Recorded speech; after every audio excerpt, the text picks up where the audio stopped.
Today's devotion comes from 2 Corinthians chapter 12, verses 9 and 10. And he has said to me, My grace is sufficient for you, for power is perfected in weakness. Most gladly, therefore, I will rather boast about my weakness, so that the power of Christ may dwell in me.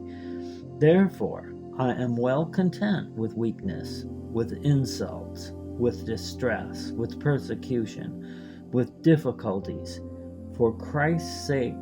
For when I am weak, then I am strong. Here, Paul is talking about his own weakness, and the Lord says to him, My grace is sufficient for you, for power is perfected in weakness. Yes, indeed. The power of the Lord is shown when we are not able to do the task at hand and must count on the strength of the Lord. Paul goes on to say he would rather boast about his weakness. When others are aware of our weakness, the power of God is revealed to them.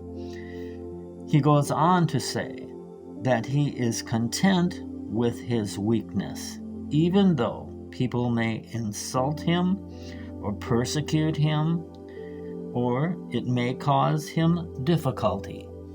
He says, For when I am weak, then I am strong. Yes, indeed, when we think that something is impossible for us in our own strength, we are able to lean on God's strength. It reminds me of when I applied for a job at a factory that I was sure God wanted me to work at. I wanted to work in the maintenance department. Well, I didn't realize that I would have to take a written test. It was a small book full of questions. At that time, I could only sound my way through words.